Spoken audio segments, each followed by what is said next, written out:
आज का जो हमारा टॉपिक है वो है एनर्जी ऑफ ऑर्बिटल्स। आप सभी को पता है कि जो न्यूक्लियस है उसके अराउंड शेल्स होते हैं, शेल्स में सब शेल्स होते हैं और सब शेल्स में ऑर्बिटल्स होते हैं जिसमें क्या प्रेजेंट होते हैं, इलेक्ट्रॉन्स। तो जो इलेक्ट्रॉन्स हैं वो डिफरेंट ऑर्बिटल्स में फील्ड होते हैं अकॉर्डिंग टू देयर एनर्जी। कहने का मतलब ये है कि पहले इलेक्ट्रॉन उस ऑर्बिटल में जाता है जिस ऑर्बिटल की एनर्जी कम होती है। तो अब हम इस टॉपिक में ये डिस्कस करेंगे कि डिफरेंट एटम्स उसमें ऑर्बिटल्स का क्या अरेंजमेंट है, उनकी एनर्जी कैसी है। तो सबसे पहले हम बात करते हैं हाइड्रोजन की। जो हाइड्रोजन है उसमें डिफरेंट ऑर्बिटल्स की जो एनर्जी है वो कैलकुलेट की जाती है by the principal quantum number. Principal quantum number बताता है कि आपका जो इलेक्ट्रॉन है वो कौन सी शेल में प्रेजेंट है। यहाँ पर आप डायग्राम देख सकते हैं। डायग्राम में देखिए, सबसे नीचे आपका 1s है, 1s के बाद 2s और 2p हैं, 2s और 2p के बाद 3s, 3p और 3d हैं। आप देखिए 2s और 2p का लेवल सेम है, इसका मतलब इन दोनों की एनर्जी सेम है। 3s, 3p, 3d इन तीनों का लेवल भी सेम है, ये तीनों ऑर्बिटल एक ही लेवल पे हैं, तो इन सब की एनर्जी भी कैसी है, सेम है। जिन ऑर्बिटल्स की एनर्जी सेम होती है उन्हें हम बोलते हैं डीजनरेट ऑर्बिटल्स। ठीक है, ये हमने शेप्स ऑफ ऑर्बिटल्स जब डिस्कस करी थी उसमें बात बताई थी। अब जैसे जैसे हम 1s से 2s पे जाते हैं और 2s से फिर 3s पे जाते हैं, तो आप देखिए एनर्जी क्या हो रही है, बढ़ रही है। ठीक है, क्यों एनर्जी बढ़ रही है? क्योंकि 3s के केस में n की वैल्यू कितनी है, 3 है। ठीक है, या फिर आप ऐसे कह सकते हो कि जो इलेक्ट्रॉन है वो कौन सी शेल में प्रेजेंट है, थर्ड शेल में। आपको ध्यान रखना है ये जो ऑर्बिटल्स का अरेंजमेंट है ये केवल किस केस में है, हाइड्रोजन के केस में। ठीक है, तो यहाँ पर आप देखिए हाइड्रोजन के केस में 1s की एनर्जी सबसे कम है। ठीक है, क्यों है? क्योंकि इसका जो प्रिंसिपल क्वांटम नंबर है वो सबसे कम है। यहाँ पर n की वैल्यू कितनी है, 1 है। उसके बाद अगर हम 2s पे आए, 2s में n की वैल्यू कितनी होगी, 2, और 2p में भी n की वैल्यू कितनी होगी, 2। तो यहाँ पर n की वैल्यू सेम है, तो इसलिए 2s और 2p की एनर्जी भी कैसी होगी, सेम होगी। उसी तरह से 3s, 3p और 3d इन सब की भी एनर्जी सेम है। क्यों? क्योंकि इनका जो प्रिंसिपल क्वांटम नंबर है वो कैसा है, सेम है। तो ये बात आपने ध्यान रखनी है। जैसे जैसे प्रिंसिपल क्वांटम नंबर बढ़ेगा एनर्जी ऑफ ऑर्बिटल भी क्या होगा, बढ़ेगा। अब बात आती है उन एटम्स की जिसमें एक से ज़्यादा इलेक्ट्रॉन्स प्रेजेंट है। तो उसमें एक रूल है सिंपल, n+l रूल। ठीक है, n आपका है प्रिंसिपल क्वांटम नंबर और जो l है वो है आपका एजीमुथल क्वांटम नंबर। इन दोनों को ऐड कर दो, अगर वैल्यू ज़्यादा है तो क्या होगा, ऑर्बिटल्स की एनर्जी भी कैसी होगी, ज़्यादा होगी।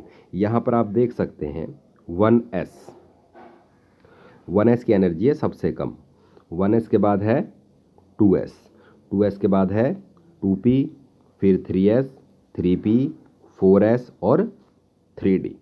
तो ये जो एनर्जी है ये किस रूल के अकॉर्डिंग है, n+l रूल के अकॉर्डिंग। तो यहाँ पर जो ऑर्बिटल्स दिखाए गए हैं वहाँ पर जो 3d है उसके लिए n+l की वैल्यू कैसी है, सबसे ज़्यादा है। तो n+l की वैल्यू अगर ज़्यादा है तो 3d की एनर्जी भी क्या होगी, इन ऑर्बिटल्स में सबसे ज़्यादा होगी। तो if 2 or more orbitals have same value of n+l, ऐसा भी हो सकता है कि जो दो ऑर्बिटल्स आए उनमें n+l की वैल्यू कैसी आए, सेम आए। तो जिस ऑर्बिटल के पास लोअर वैल्यू ऑफ n होगा, जिसके प्रिंसिपल क्वांटम नंबर की वैल्यू कम होगी, तो उसकी एनर्जी भी कैसी होगी, कम होगी। ठीक है, तो ये मैं भी आपको आगे इसको एक्सप्लेन करता हूँ इस बात को। देखिए यहाँ पर आपको डायग्राम दिखाई दे रहा है। ठीक है, तो 1s के लिए n की वैल्यू 1 है।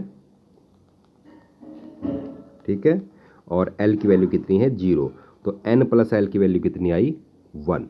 अगर मैं 2s की बात करूं 2s में कितनी आएगी 2 प्लस n की वैल्यू 2 होगी और s के लिए l की वैल्यू कितनी होती है 0। तो ये भी वैल्यू कितनी आई आपकी 2। तो ये चीज़ आपको पता होनी चाहिए कि s ऑर्बिटल के लिए l की वैल्यू होती है 0, p के लिए l की वैल्यू होती है 1, d के लिए 2 और f के लिए कितनी होती है 3। ये हमने तब डिस्कस किया था जब हमने क्वांटम नंबर्स किए थे। उसके बाद अगर मैं बात करूं 2p की, ठीक है, 2p में n की वैल्यू 2 हो गई और p ऑर्बिटल्स में l की वैल्यू कितनी होती है 1, तो 2 प्लस 1 कितना हो गया 3। तो देखिए n प्लस वन l की वैल्यू क्या होती जा रही है, बढ़ती जा रही है। तो एनर्जी ऑफ ऑर्बिटल्स भी क्या होता जा रहा है, इंक्रीज होता जा रहा है। ठीक है, तो अब अगर मैं बात करूं 3D और 4s की, ठीक है, तो 3D के लिए अगर मैं n प्लस एल की वैल्यू निकाल लूँ तो देखिए n की वैल्यू है 3D के लिए 3 और l की वैल्यू है कितनी 2। तो वैल्यू कितनी आई आपकी n प्लस एल की 5। और अगर मैं 4s के लिए n प्लस एल की वैल्यू कैलकुलेट करूँ तो n की वैल्यू 4 हो गई 4s के लिए और l की वैल्यू s के लिए कितनी होती है 0। तो 4 प्लस 0 कितना आया 4। तो 4s में n प्लस एल की वैल्यू है 4 और 3D में n प्लस एल की वैल्यू है 5।